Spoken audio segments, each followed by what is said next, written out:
So, a very good morning, everyone, and welcome to From Code to Crime, exploring threats in GitHub Codespaces. Today, we'll be talking about an interesting abuse of GitHub platform, which is different from GitHub Actions and the way GitHub repositories have been abused in the past. So, just a quick show of hands. How many of us have had a GitHub account? Okay, that's a very stupid question to ask.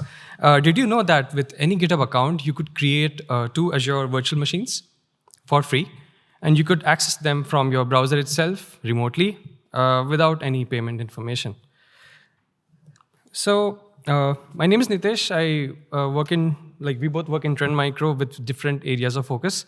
I focus on the cloud and container side of things, and my friend Jaromir, he focuses on the APT, cybercrime, and all the jazzy stuff there. These are a couple of conferences where we have presented our research in the past, and those are our socials. So the outline for our talk looks something like this. We'll go through some introduction, followed by a basic overview of how these cloud-based development environments look like, some methods of abusing these development environments, some observed malware campaigns that we've seen in the wild, followed by hunting tips, and we'll drop to the conclusion. So IDEs, integrated development environments, super helpful for developers to basically exit Vim. I'm a Nano user, don't get me wrong. And they help developers get more efficient, so you can have all your source code editors, debuggers, your build and automation tools in just one application. So for our session, we will equate Web IDE or cloud-based IDE or the online IDE. And using these cloud-based development environments, you can set up your projects super quickly. You can avoid having a local setup. You can code from anywhere with just a browser and an internet. And so no more MacBooks for everyone. And CDEs or cloud-based development environments may also be the future as well, as we see in this Gartner report, which talks about by 2026, 60% of workloads will be built and deployed using these services. So no MacBooks for everyone. And out there are many options that one can leverage. One of them is GitHub Codespaces, and in this talk, we'll focus on GitHub Codespaces, but generally it will apply to all other CDs as well. So GitHub Codespaces is basically a development environment that is hosted on Azure Cloud.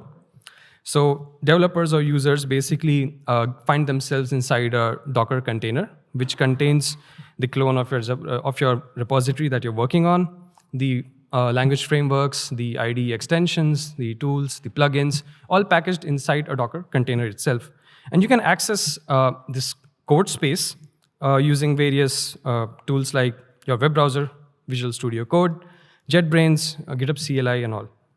So you can customize your development environments using configuration files, and it just enables coding from anywhere, right? So you just need a browser and an internet.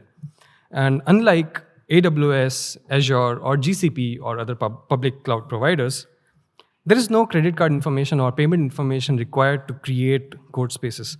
And this bit will get interesting as we move further in the talk. Since any user can create a code space, we pose the question to ourselves, like, what could a user with malicious intents do?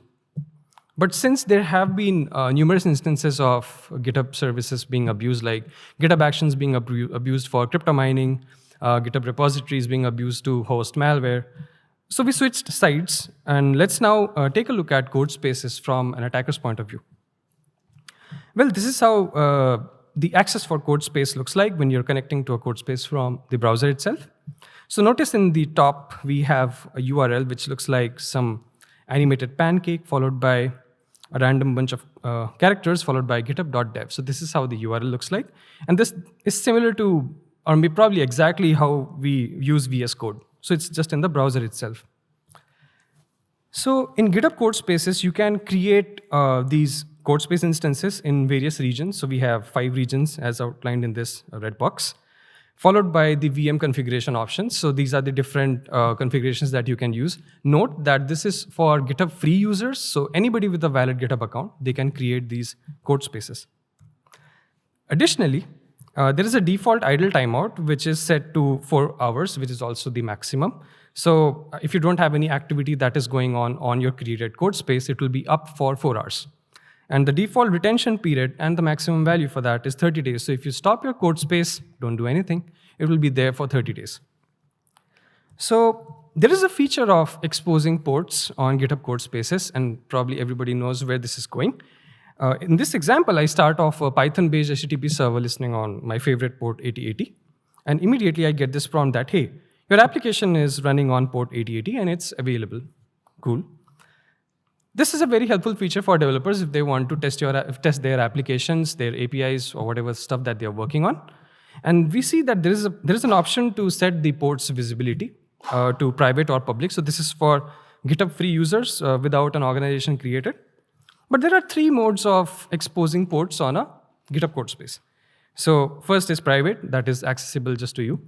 Private to the organization. So anybody who knows the exact URL to which the port is mapped, they can access this URL and the port. And public, which is basically accessible to anyone who knows the URL, and it does not require any authentication context. So in this example, we have a subdomain, which is IdeaEngine007, followed by the codespace name, followed by the port that we are exposing, followed by .preview.app.github.dev. So if I have a codespace named turbospace orbit followed by the random characters, and if I'm trying to expose the port 8080, then this is how the URL used to look like. And as you can see from the URL itself, from the domain itself, you can figure out the username for this concerned port on which codespace it has been created. And this looks very familiar, like directory listing. It has been abused for years in the past for hosting, malware, and all that stuff. But the interesting bit was that we had a question, could we hunt for exposed or open directories that are being based on GitHub Codespaces? So we found that we could not really do it using the stuff that we had. So here's an example. I again start a Python-based HTTP server listening on port 8080. Then I set the port's visibility to public. So that means anybody without any authentication context, they can access the port 8080 on my codespace. Now, I fetch the IP address of this codespace. Note that it begins with 98. Then I do a reverse lookup on the exposed port, which starts with humble spoon followed by random characters, followed by 8080 app.github.dev. So the IP address of this URL is different. It starts with 20, which is different from the codespace IP. So what does that mean? If I try to access the host by its IP address, I'm greeted by the Kubernetes ingress controller. So this basically means, let's say a user has 3 codespaces, right? So if the user wants to access any of these 3 codespaces, they will be greeted by an ingress controller, which will be inline. This is also how modern scalable systems are built, because it does not make sense if each and every codespace could be reached by its public IP address. So we found that IP-based fingerprinting was not really effective because you cannot reach a codespace by its IP address, which also means that unless a particular URL is known to be suspicious or malicious, you cannot find these domains out there. So it would evade solutions like Shodan, Census. And the abuse vectors were not just limited to but stealthy open directories. In internal simulations, we also found that we could abuse codespaces for stealthy C2 servers and a lot more.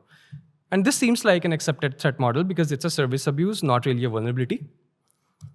But you could find codespace domains from passive DNS logs because, as you saw in the particular URL, there will be a DNS request that will be sent. Based on that, you can figure out. There's another feature in codespaces using which you can have reproducible environments. So these are called dev containers. So dev containers are basically fully featured development environments. By fully featured, we mean all your IDE extensions, your tools, your plugins, they will be packed inside a Docker container, and you will be creating a container based on that image. So you can define the dev containers using JSON-C configurations, so basically JSON with comments. And this is an extension screenshot that I took, which talks about like 24 million plus downloads, so you can use it with VS Code as well. Here's an example of how a dev container config looks like. So on the top, we have the name of the dev container is Ubuntu. It is based on the container image that is owned by Microsoft. It's called Dev Containers Universal from Microsoft's container registry. It forwards a port that is 8000, and when the container is started, the dev container is started, there is a command that is run like Python HTTP server port 8000. Basically, what you're looking at is a simple way to automate open directories using GitHub CLI and dev containers. So with this basic introduction of how cool dev containers, GitHub Codespaces is, I was doing some searches on VirusTotal, and that's when I had to reach to my friend Jaromir, who will walk you through some of the infostealers that we have seen that have been abusing Codespaces. Over to you. Yeah. Okay, so thank you for the introduction of Codespaces. So in this part of the presentation, I will talk about one interesting malware campaign which has been abusing the Codespaces. And we call this, or the name of this campaign is like Delta Stealer. It was the campaign which was spreading some information stealer. And it was like stealer written in Rustlang, the main core, but also like some versions were using like either Electron or Node.js written droppers, and I'll describe them later. This campaign was distributed via some gaming forums or through some social medias, and it was targeting some gamers or game players. So if you can see, like some of these names are either like names of some hack tools or some installers of some games. So basically, the actor just distributed the executable file, which tried to disguise itself as some of these hack tools or installers. And when victim installed it, then something unexpected to the victim happened.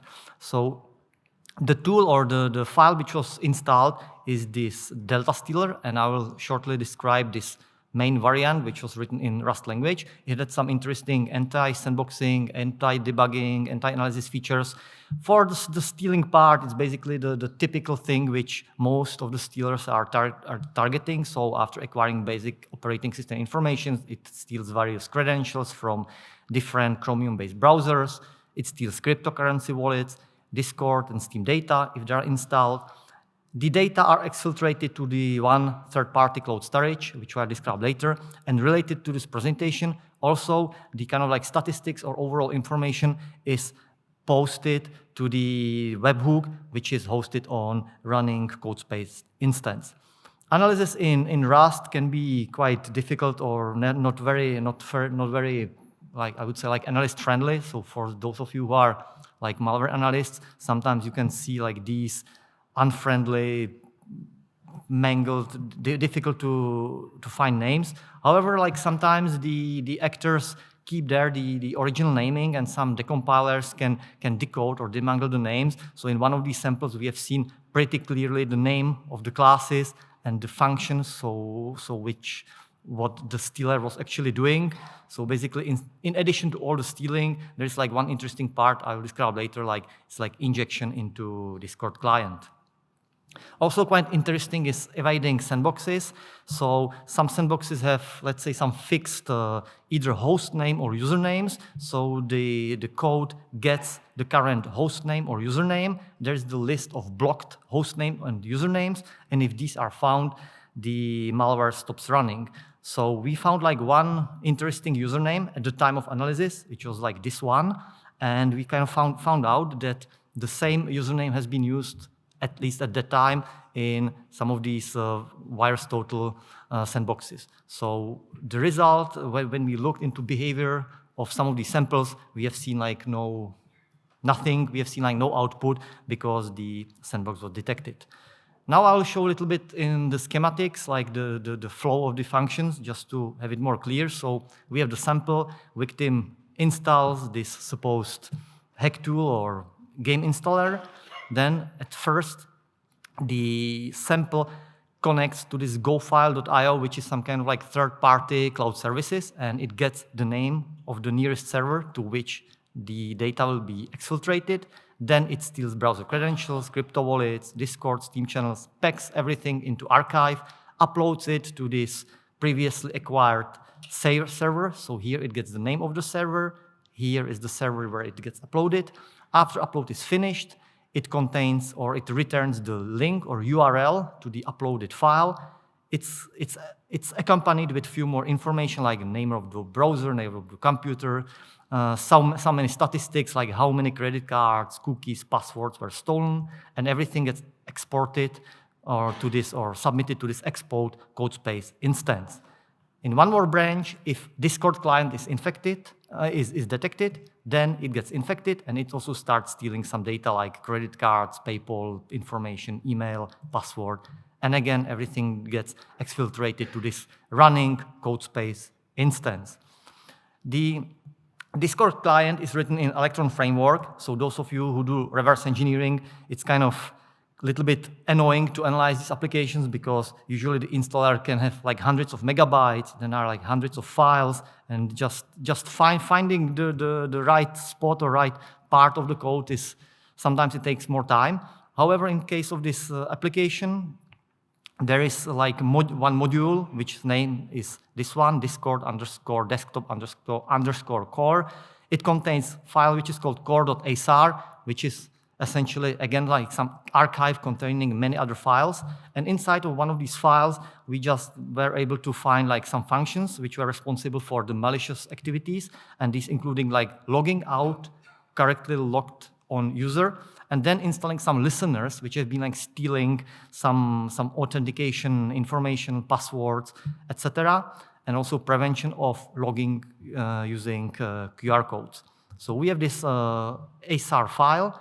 Inside, we have this JSON, this package.json, which is something like the manifest, which contains the entry point, in this case, index.js. Then we did diffing to the original version, and we found that compared to the original version, everything is the same. Only this one line, this require.cdn file, is added. So one more file is added into the original client.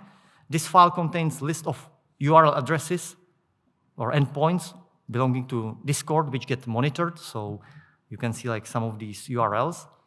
Later, there is the piece of code which is responsible for logging out the user. So if the user is logged in, then his token is replaced with empty string, which means that there is no more authentication token. So user has to enter again the credentials to log in. There are also some pieces of code, like here I show you that, and that in case of some detected event like email changed or logging information like password or something like that are just locked and later exfiltrated.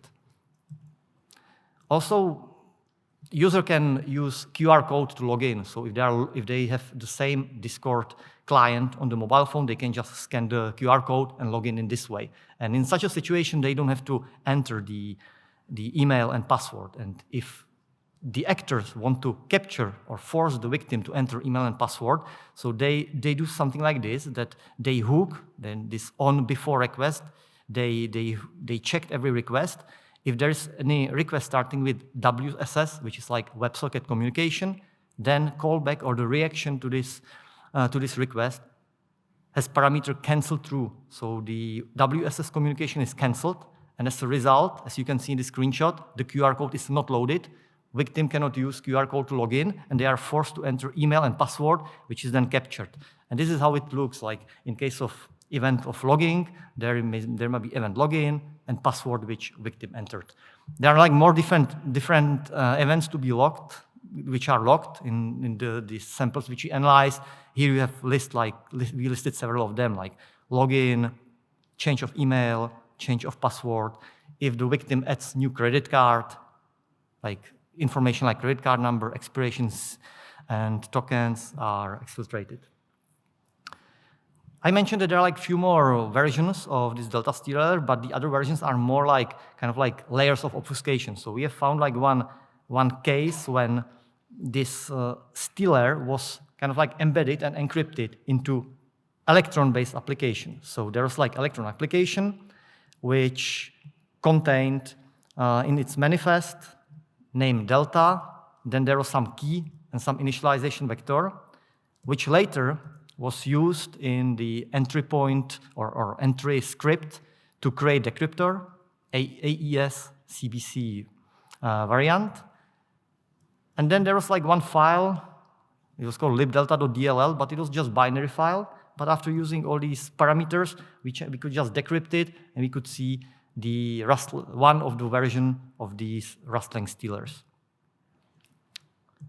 For Node.js variants, it was also like kind of similar. It was like one more kind of layer of obfuscation, that in one version which we have seen, there was the Electron application, and it displayed like this kind of login, this kind of form which wanted victim to enter email and password. But if victim entered some information, like nothing happened, but in the background it executed like some other script, and this script was responsible based on version to download either one or two different files. These files were kind of like written, like some of them were written in C++, but they have been like obfuscated or embedded into like some other code written in Node.js, packaged with this pkg utility. So it means that the victim doesn't have to install Node.js, doesn't have to install any dependencies, which was like one part of this task. The stealer didn't have like any networking functionality. The stealer just stole some data, and there was like another file which was responsible only for uploading. So the last part I would mention here, that the actors were kind of like active on like social media, and they had like some public chat group on Telegram, so anyone could just join and have a look. So these screenshots are from their chat. So as you can see in one of these screenshots, they just show quite familiar window. It looks like some developing environment. Here you can see URL, which starts with some random Codespace instance name, followed by .github.dev. Here in the left bottom corner, you can see the name Codespaces. So they have been using Codespaces for developing and compiling their tools. Also, in another screenshot, they mentioned they use the Swagger for API development. They call it like Delta Stealer API. Here you can see the URL, which again contains some exposed port, like a random name, dash 3000 is the port, preview.app.github.dev. So again, like some kind of Codespace running instance. I mentioned that there was this Node.js tool using the pkg. So they also shared there the screenshot, and you can see that there have been like packaging some of these JavaScripts successfully. They have been stealing cookies, so they shared like some screenshots of successfully stolen cookies or autofills, credit cards. Example of stolen cookies in this kind of standardized Netscape format, where you have like several columns with all this information.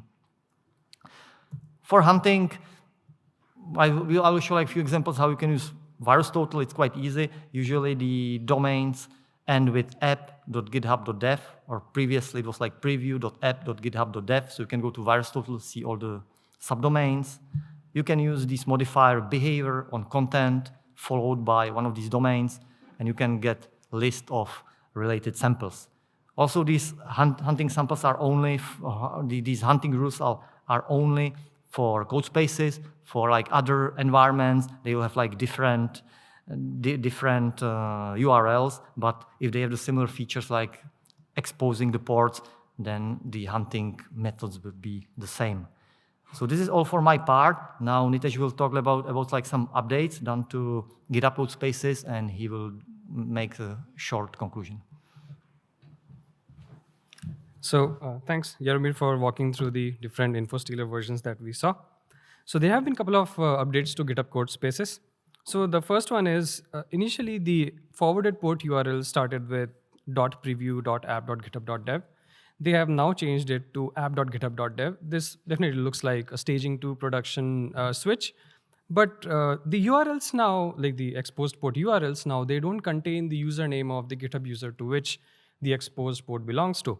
So this seems like whether if there is any network privileged attacker who can basically tap into the DNS requests, they can still figure out who is the owner of that particular exposed port on whose codespace. So this is one. The other is there was a prompt added for users who try to access a publicly exposed codespace that does not belong to them. This is just for the browser. Probably they are doing it, GitHub is doing it based on the user agent field. But if you're using tools like curl or wget or some other tools without the user agent, you don't get this prompt anymore. So when we think of the conclusion and the takeaways from our session where we saw infostealer developers using legitimate tools, legitimate services, it looks like it's just another, like yet another cloud service abuse. But we'd like to emphasize on the fact that these services offer advantages to both legitimate users and malicious attackers as well. So anyone with a GitHub account can create these VMs, use them for free, and no, it's not very difficult to create a GitHub account as well.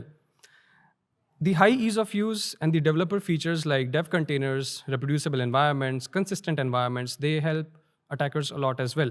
Let's say you come across a malicious GitHub account. You just open a ticket with GitHub and then they, let's say, remove that account.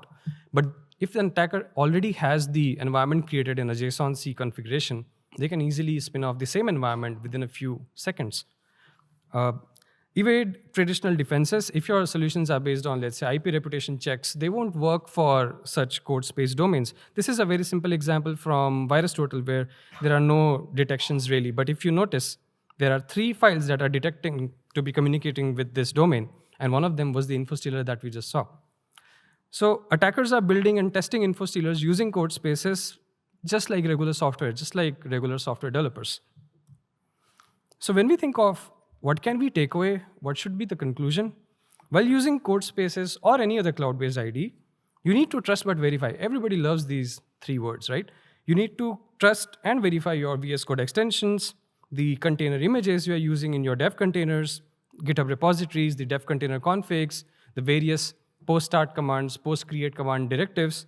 And you need to trust, but also need to verify.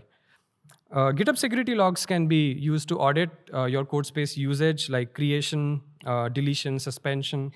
So for premium GitHub users, like folks can basically apply policies, like the admins can apply policies to control the type of code spaces that are created. Like you can control the base image, the visibility of forwarded ports, the idle timeout, retention period, the configuration, like the VM configuration of the code space. And you need to segregate your developer and production environment. So for example, if you have a production server, it should not be accessing a development environment in the first place. Like if you see some traffic to a code space instance from your public EC2 instance, maybe something is wrong. So these are the references that you can look into, and those are our QR codes for catching up. So thanks to the VB organizers for having us. This was from Code to Crime, exploring threats in GitHub Codespaces. We'd like to open for any questions that you may have.